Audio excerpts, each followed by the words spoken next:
Hola, esto es Real Biopolítica. ¿Cómo estás? Vamos a hablar sobre el primer set de costura en una zona llamada Cañar, que también es una zona que no solamente es el primer set de costura de Cañar, sino que es el primer set de costura de toda la humanidad.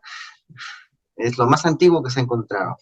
Sí, es del año 37.000 antes de Cristo, lo que se ha encontrado. ¿Pero qué se encontró? Bueno, el humano con lo que tiene en su entorno resuelve sus necesidades con lo que tiene en su entorno. Sucede que descubren que hace más de 39.000 años el Homo sapiens, el continente europeo, ya cosía sus prendas de abrigo.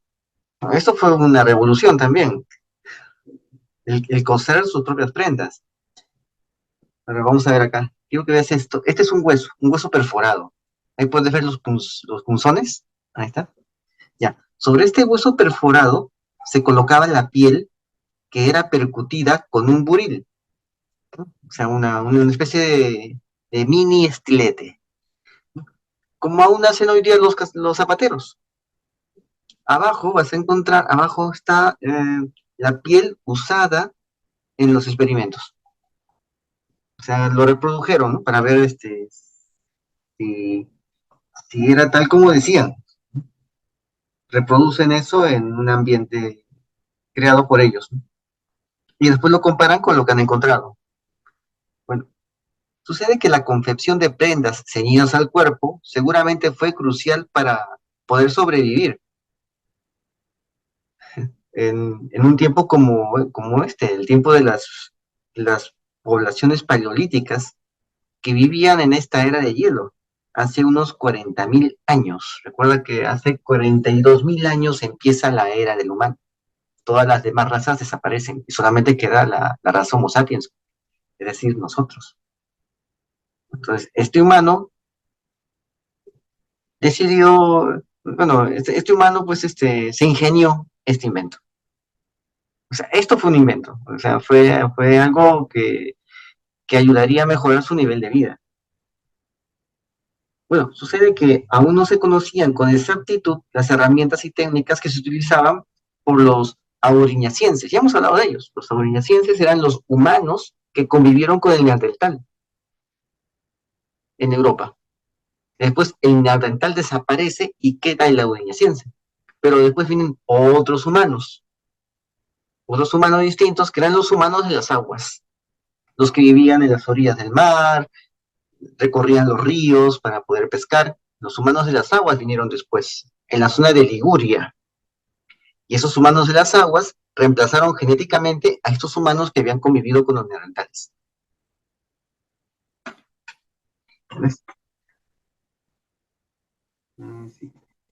Entonces, eso fue lo que pasó en esa zona de Liguria. Por eso los libros antiguos, los diccionarios antiguos, dicen, cuando hablan de la historia de cada país en Europa, dicen primero se habitó por pueblos ligúricos.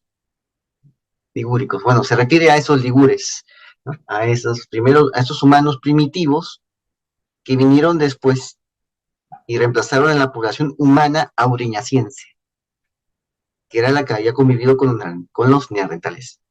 Eran pueblos de las aguas, se puede llamar así, pueblos de las aguas. Y los reemplazaron genéticamente. Bueno, para que veas cómo es el cambio genético, ¿no? Cómo es ese tema de cambio genético, cómo es que un grupo es reemplazado por otros, genéticamente, ¿no? Y cómo las élites van a querer hacer esto tecnológicamente, con biotecnología, reemplazar un grupo por el diseñado genéticamente por ellos. Y eso es lo que estamos viendo aquí en Real Biopolítica. Bueno, pues los auriñacienses, estos humanos, eran humanos anatómicamente modernos que convivieron con los neandertales para fabricar prendas en pieles. Eh,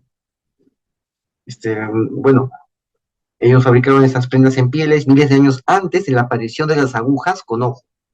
O sea, las agujas actuales, las que tienen ojo, ¿no? Un ojo de aguja, ¿no? Miles de años antes.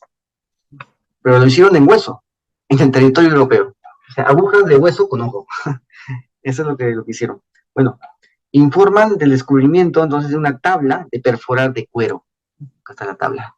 perforar de cuero. O sea, por eso aquí en cuero también han hecho lo mismo. Estos son los auriñacienses.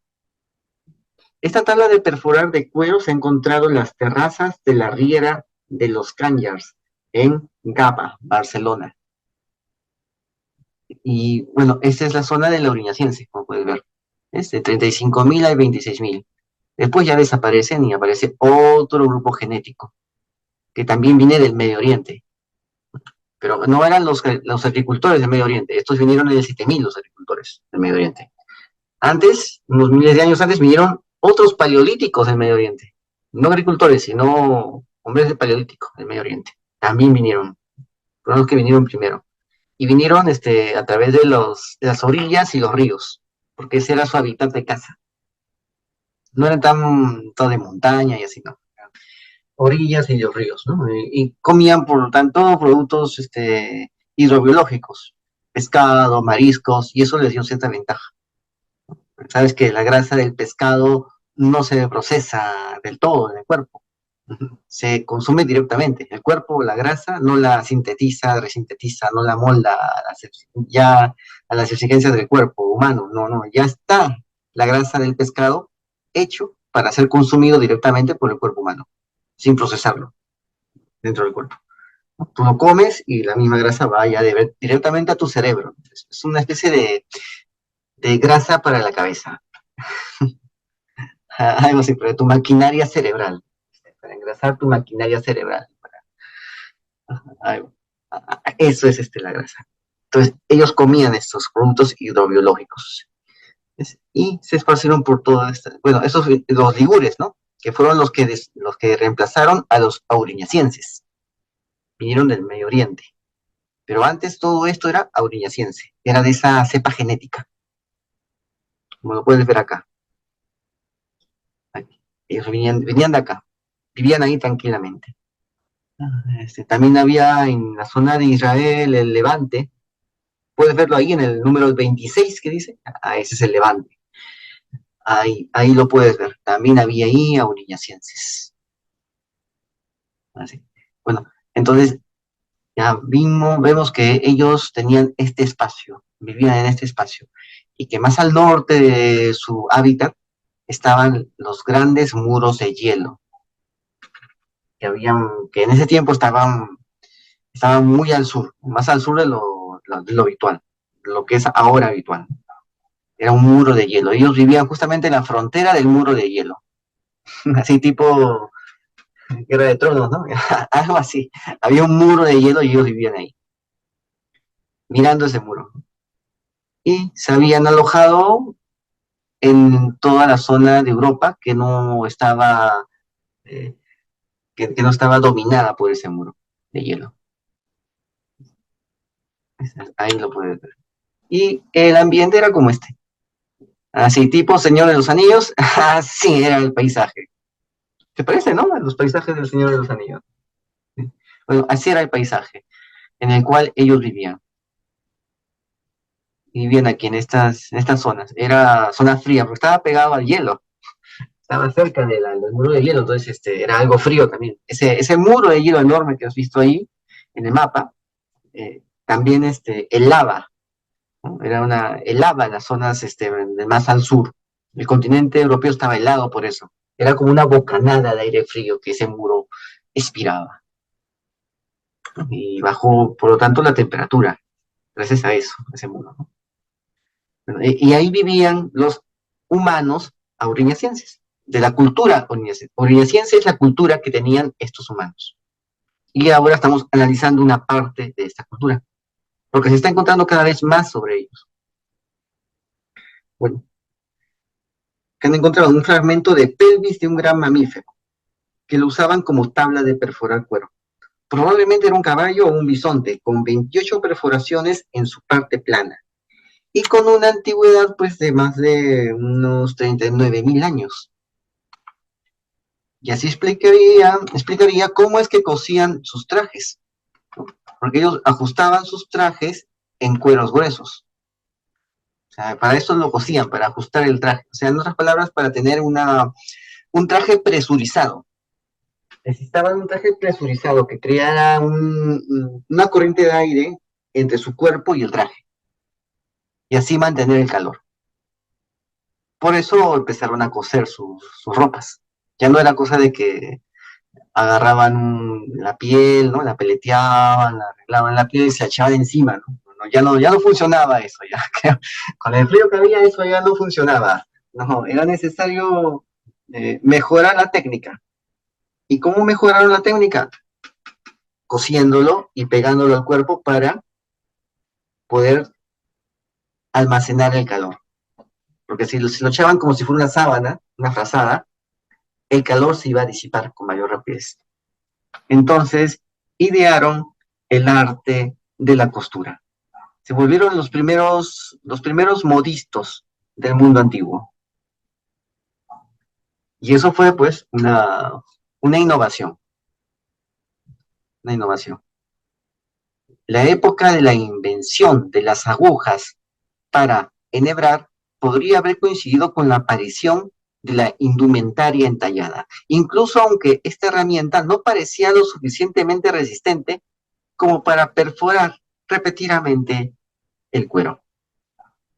Por otro lado, las agujas de hueso con ojo constituyen una tecnología relativamente reciente, ya que las primeras aparecieron hace entre 45.000 y 35.000 años en Siberia y el norte de China, y apenas unos 26.000 años atrás en Europa.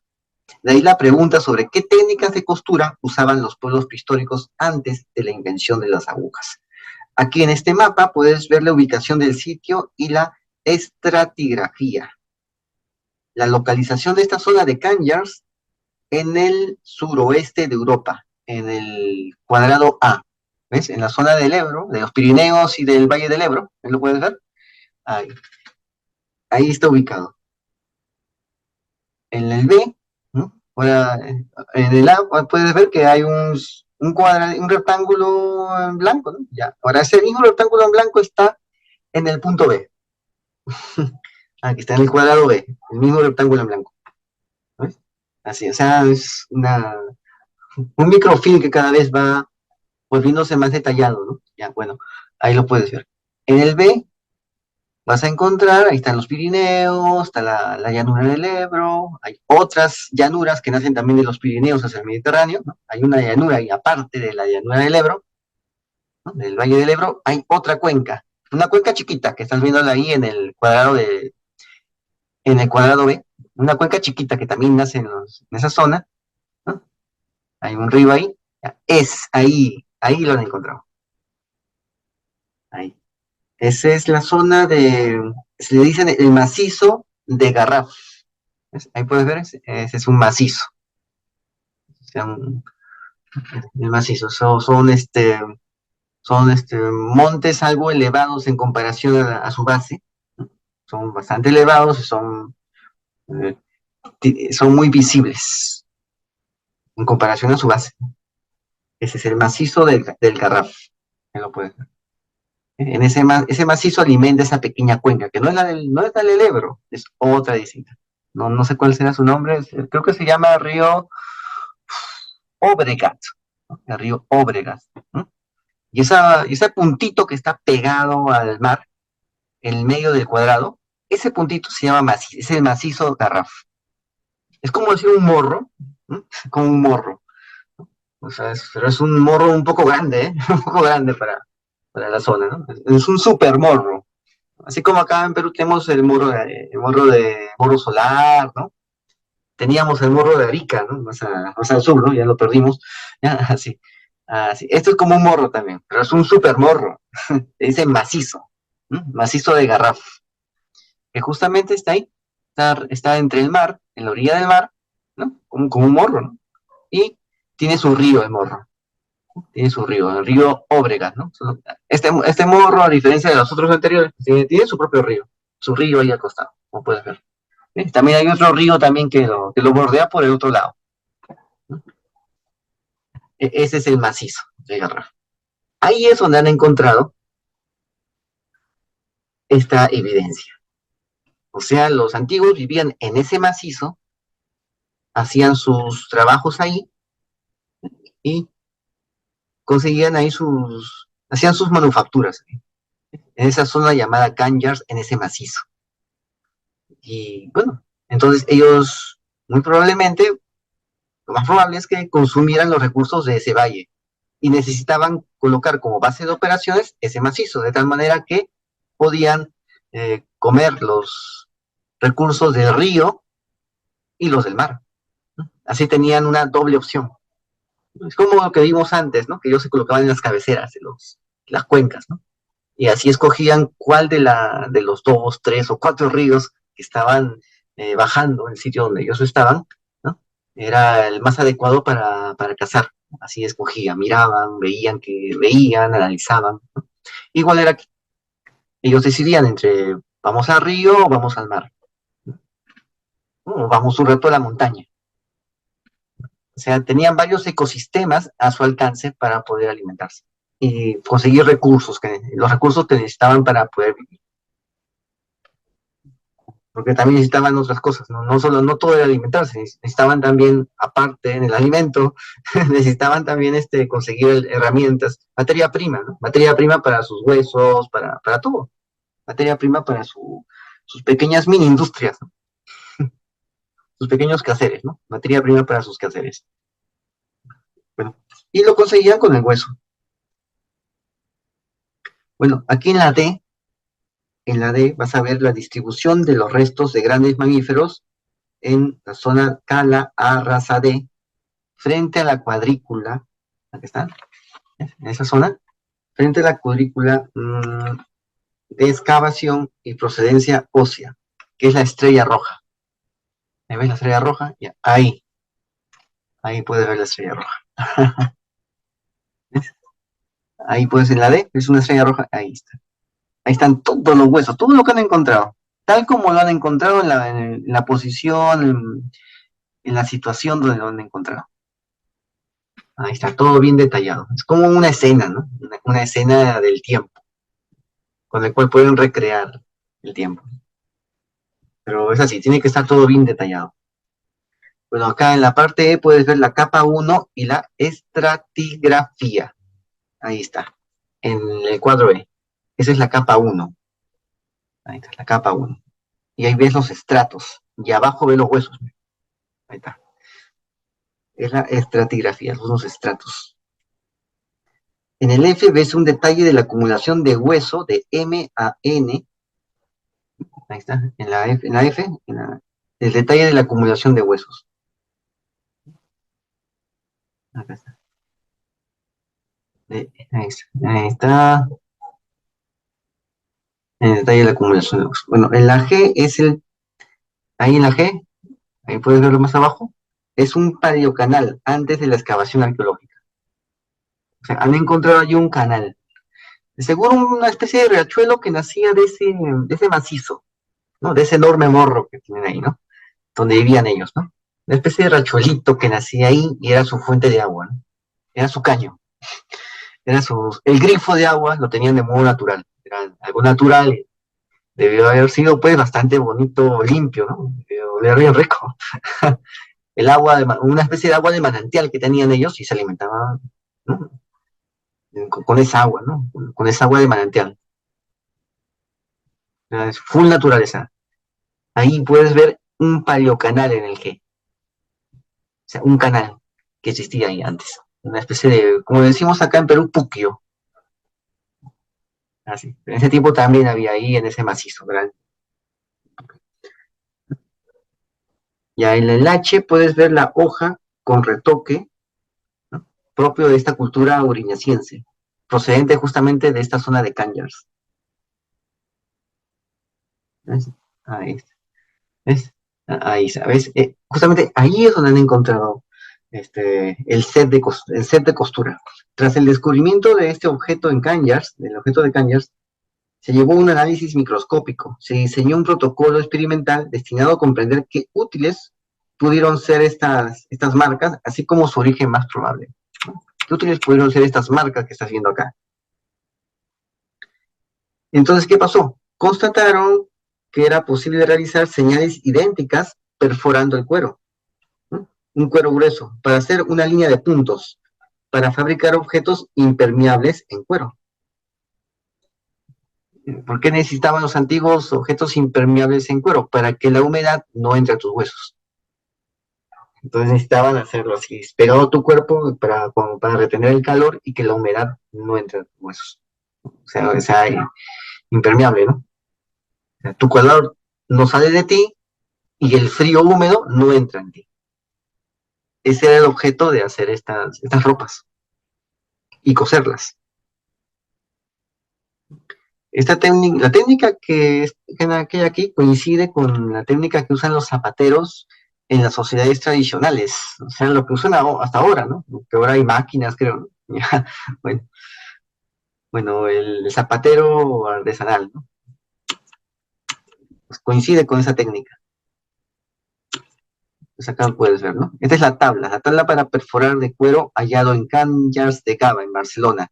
Se muestra 4 aspectos en la tabla perforada hecha de un fragmento de hueso de la cadera de un mamífero gigante. Hacían así, con la cadera de un mamífero gigante hacían esta tabla. Aquí está. Entonces, con esto podemos saber cómo cosían su ropa los primeros Homo sapiens de Europa. Esto cuando la aguja no formaba parte de su caja de herramientas. Entonces, las perforaciones la hicieron con buriles líticos, o sea, con pequeños estiletes. Con pequeños estiletes, ¿por qué? Porque no tienen, la punta está unida, la punta es parte del estilete, de la aguja, del pequeño cincel, ¿no? La punta es parte de ese cincel. No es como, no es como una herramienta que tienes con mango, ¿no? O sea, no tiene mango, no tiene mango, no tiene mango, ¿no? La punta es parte de eso, es un estilete con punta. Entonces, con eso hacían las punzadas. Lo hacían eran punzones de piedra, buriles líticos, resistentes. ¿Por qué? Porque ellos sabían qué tipo de piedra usar para cada herramienta. Y también, ya hemos hablado antes de eso, ¿no? Que había una industria, había un comercio de piedras. ¿No? Algo así había, ¿no? Una distribución de piedras, ¿no? Había tribus que conocían qué piedra era buena para tal cosa y la transportaban y hacían comercio, ¿no? Una especie de trueque hacían. Y también ellos sabían dónde estaban las piedras que eran buenas para tales herramientas, ¿no? Para hacer estos punzones, qué otra piedra de otro tipo es necesaria, es mejor para hacer flechas, ¿no? O sea, puntas de flechas, ¿no? O sea, ellos buscaban el tipo de piedra. Bueno, la disposición sugiere que el artesano paleolítico pretendía trazar una línea a partir de los 10 agujeros equidistantes, ¿no? Separados 5 milímetros entre uno y otro. En la superficie del hueso también hay marcas adicionales de perforación, como 5, de 2 o 3 orificios cada una. Se descarta que fuesen meramente decorativas o constituyesen algún código de comunicación. La explicación a esto es que los huecos extra en la tabla se produjesen durante la fabricación o reparación de diferentes artículos de cuero. O sea, otra obra que hicieron en la misma tabla. Sí, era para reparar. Bueno, o sea, el zapatero remendón, una cosa así.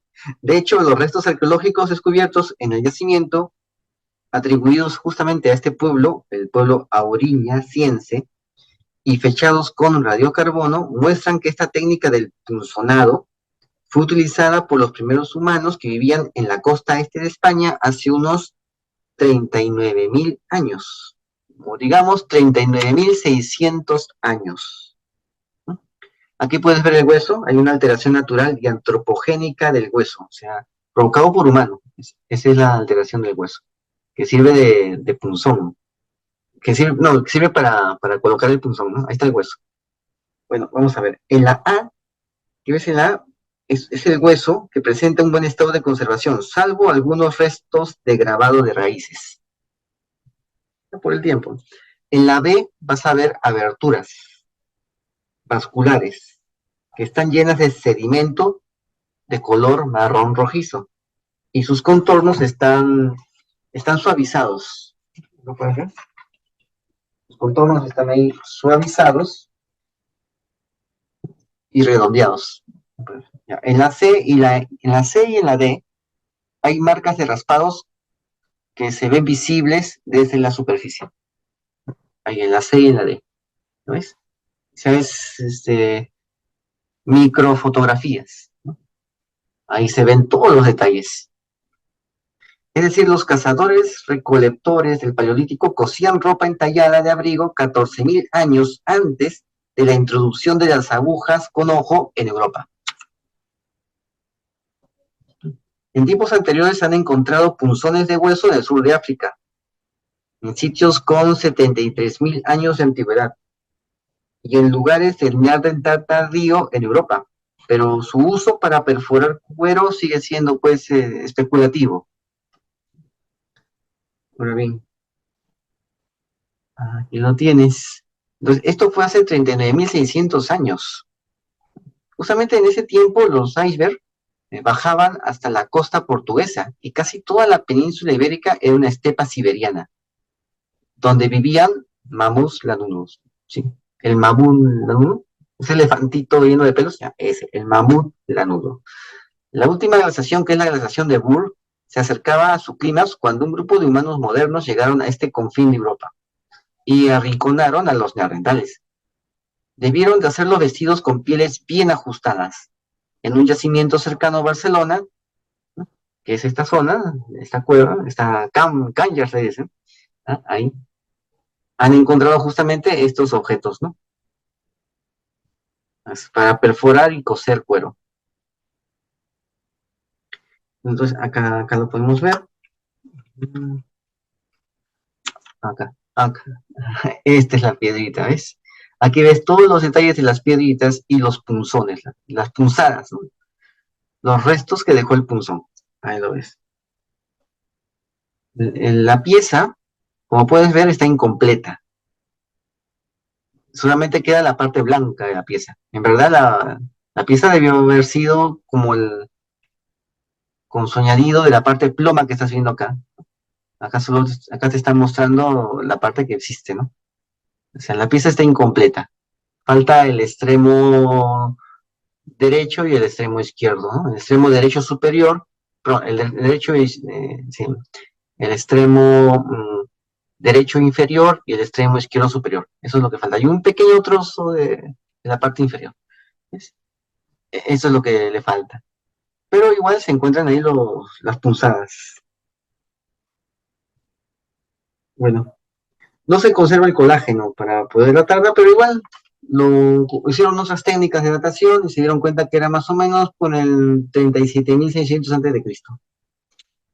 Y como encaja en el periodo aurignaciense, dijeron que es aurignaciense. Bueno, aquí está. O sea, con punzones, ¿ves? Acá puedes ver los detalles. Ahí está. Bueno, ellos encontraron los buriles, ¿no? O sea, los punzones chiquitos, eso lo encontraron. Y ahora encontraron, pues, la base, ¿no? En la cual trabajaban. Ahí está. Bueno, aquí están. Puedes ver los pinchazos. Acá está. Acá hay pinchazos del 1 al 10. Acá está. Los pinchazos acá del 1 al 10. ¿No? Esto se llama microscopía confocal, es decir, con escala de grises, para ver más detalles, ¿no? Con escala de grises. Aquí está.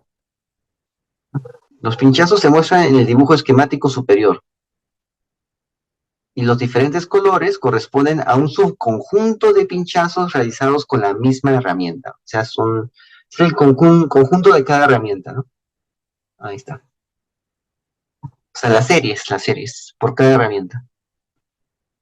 O sea, ellos pueden saber qué punzón fue usado, ¿no?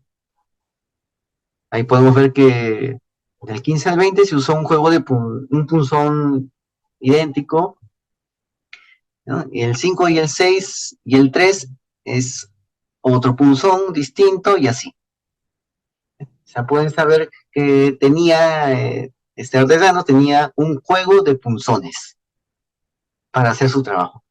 ¿Ves cómo a través de la microscopía que está haciendo acá, con escala de grises, pueden darse cuenta de esos pequeños detalles? Acá está. Ahí puedes ver esos 10 pinchazos, los 10 pinchazos alineados, son fáciles de detectar. Los otros 18 están dispuestos de forma desordenada. O sea, era de repente para hacer alguno, para remendar unas cosas, ¿no? ¿No? Para reparar. De repente era para eso, ¿no? Las demás punzadas. Acá está. O sea, era todo un set de equipo. Tenían todo un equipo, un set, con todas sus herramientas. Eso es lo que tenía la gente de ese tiempo y con eso arreglaba su ropa, ¿no? Es como cuando vas de viaje y estás con tu terno y un botón se sale, ¿no? Y dices, uy, ¿qué hago, no? Voy al mercado, busco un sitio, ¿no? Estoy aquí en el pueblo, ¿no?